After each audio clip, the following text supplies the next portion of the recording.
하나님의 말씀은 사사기 13장 1절에서 7절의 말씀입니다. 사사기 13장 1절에서 7절입니다.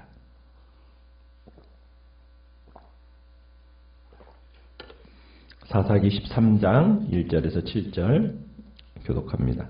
이스라엘 자손이 다시 여호와의 목전에 악을 행하였으므로 여호와께서 그들을 40년 동안 블레셋 사람의 손에 넘겨 주시니라.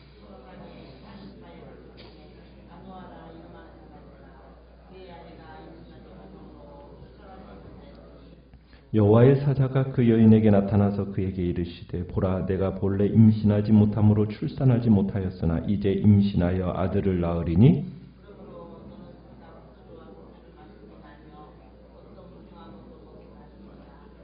보라 내가 임신하여 아들을 낳으리니 그의 머리 위에 삭도를 대지 말라. 이 아이는 태에서 나옴으로부터 하나님께 바쳐진 나실인이 됨이라. 그가 블레셋 사람의 손에서 이스라엘을 구원하기 시작하리라 하시니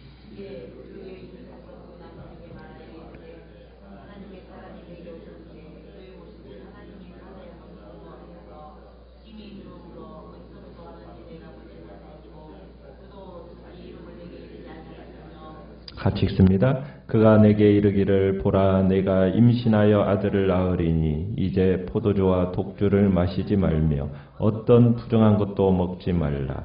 이 아이는 태에서부터 그가 죽는 날까지 하나님께 바쳐진 나실인이 됨이라 하더이다 하니라. 아멘. 오늘 말씀의 제목은 삼손을 잉태하다라는 제목으로 말씀을 나눕니다. 소사사 압돈이 8년 동안 사사로 있다가 죽게 되니까 또다시 여호와의 목전에 악을 행하는 것을 우리가 보게 됩니다. 이에 하나님께서 이스라엘을 누구에게 붙이셨습니까? 블레셋 사람의 손에 넘겨주셨는데 몇 년 동안요? 40년 동안입니다. 40년 동안 이스라엘을 괴롭혔다고 이야기하고 있어요.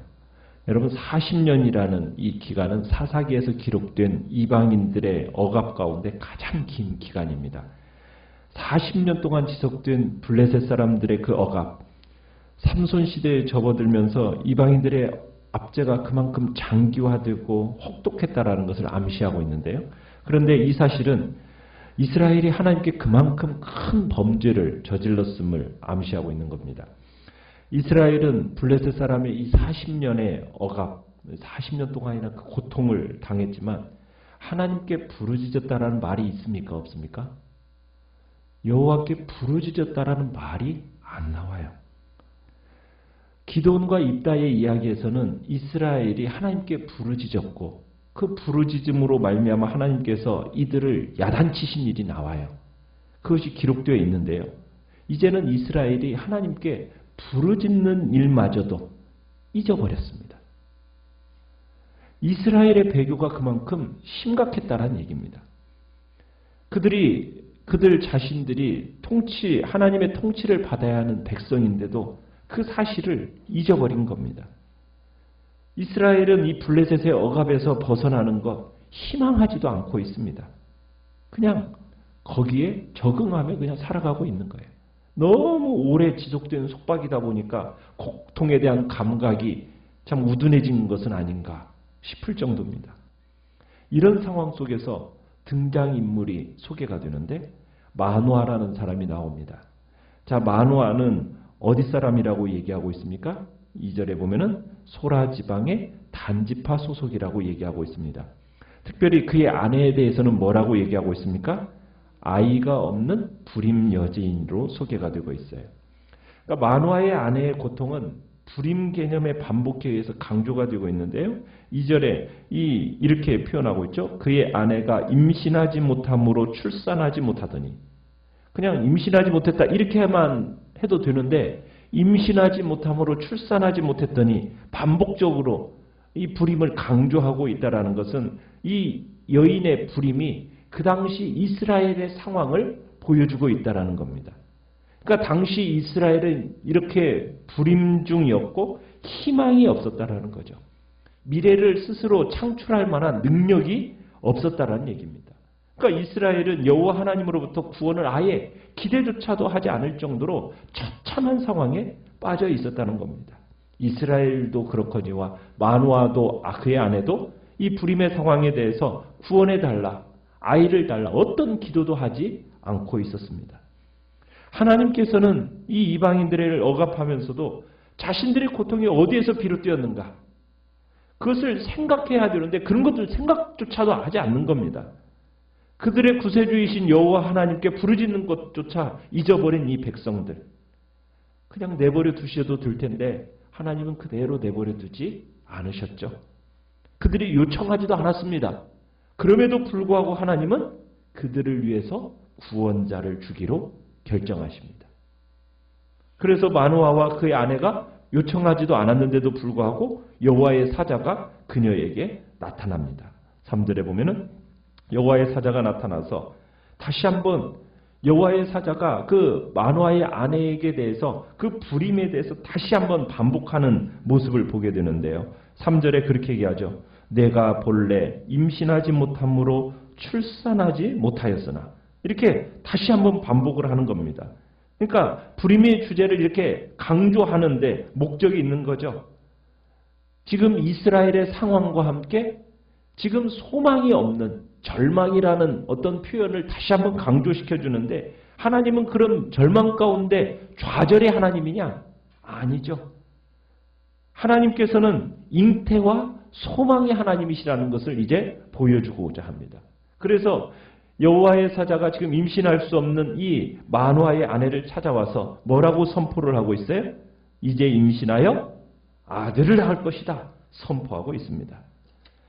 자, 아이를 낳지 못하던 이 아내, 마노아의 아내가 여호와의 사자로부터 아이를 잉태하게 될 것이라는 선언과 함께 두 가지 명령을 아내에게 내리고 있습니다. 첫 번째는 마노아의 아내는 이제부터 특별한 아이를 잉태할 거라는 거예요. 그러니까 뭘 하지 말라고 얘기하고 있습니까? 4절에 포도주와 독한 술을 마셔서는 안 된다.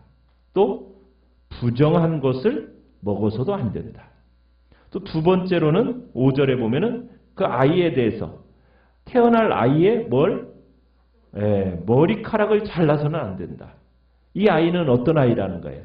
모태에서부터 하나님께 나시린으로서 바쳐진 아이라는 겁니다. 그리고 이 아이를 통해서 어떻게 할 거라는 거예요? 블레셋 사람의 손에서 이스라엘을 구원하기 시작할 거다. 그러니 이 아이를 나시린으로 드릴 것을 얘기하고 있어요. 하나님은 여기서 세 가지를 약속하고 있는 것을 우리가 보게 되는데요. 첫 번째는 불임의 여인이 아들을 낳을 것이라는 약속이죠. 두 번째는요, 이 아들이 태에서부터 뭐가 될 거다?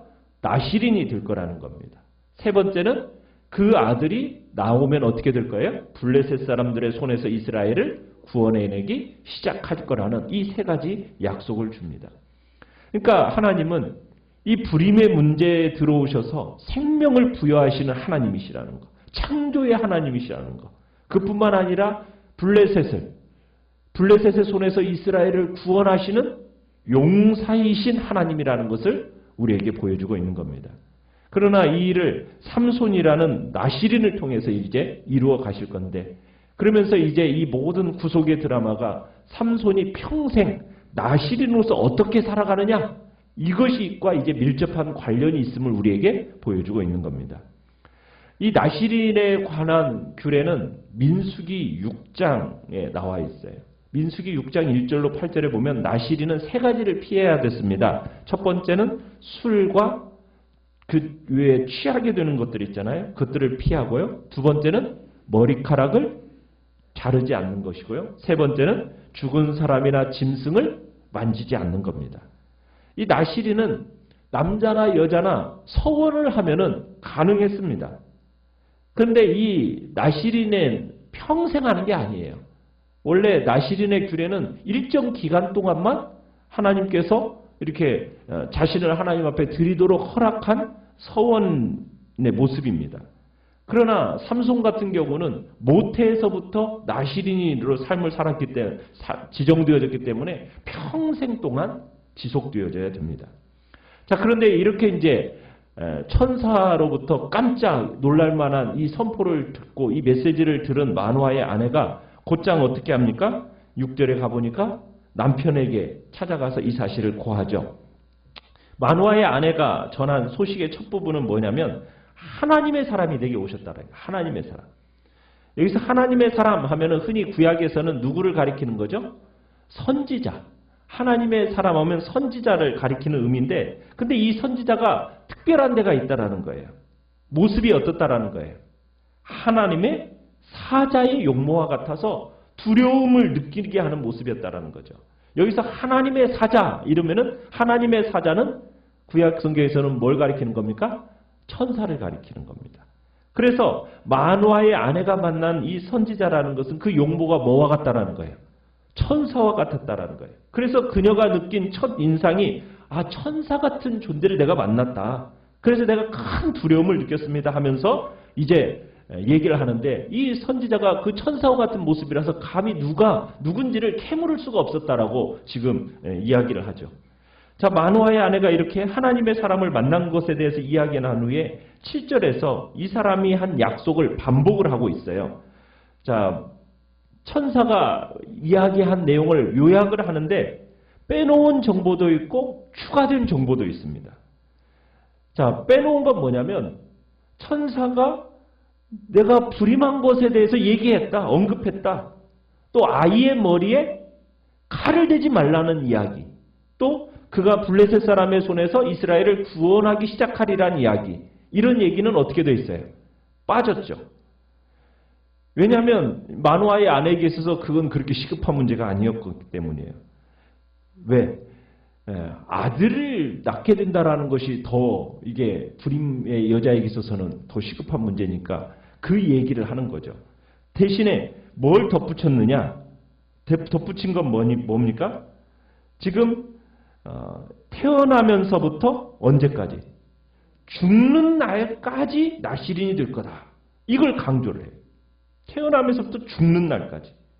그러니까 특별한 아이가 태어날 것이다라는 이 사실에 이제 관심이, 초점이 맞춰져 있으면서 지금 천사가 선포한 내용에서 가장 중요한 건 뭐냐면 이스라엘의 구원이 지금 이 아이를 통해서 시작될 거라는 건데, 그것은 지금 그렇게 이 여인에게 있어서는 중요하게 느껴지지 않고 오랫동안 잉태하지 못했었는데 지금 그 수치를 벗어날 수 있는 기쁨이 너무 중요했기 때문에 지금 그녀는 제일 먼저 얘기하는 게 뭐예요?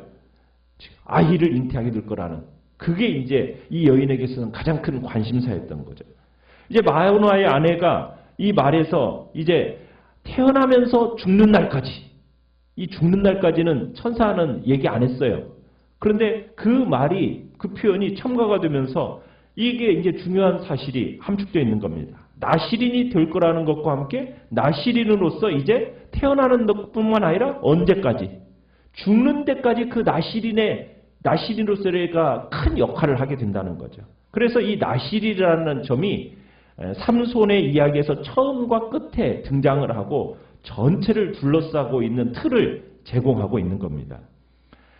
어쨌든 삼손은 태어나면서부터 원하든 원하지 않든 간에 나실로서의 신분을 벗어날 수 없게 됐어요. 여러분, 사랑하는 성도 여러분, 오늘날도 우리도 마찬가지입니다. 우리가 하나님으로부터 택함받은 백성이죠. 우리가 하나님을 택했나요? 하나님이 우리를 택하셨나요? 하나님이 우리를 택하셨죠. 우리가 하나님의 백성이 된 것이 내가 선택한 결과입니까? 아니죠. 하나님의 선택의 결과죠. 그럼 우리의 운명은 하나님의 백성으로서 살아가도록 어떻게 보면 결정되어져 있는 겁니다. 언제부터 언제까지? 태어나면서부터 죽는 날까지. 그러면 우리는 하나님의 백성답게 살아야 되는 거예요.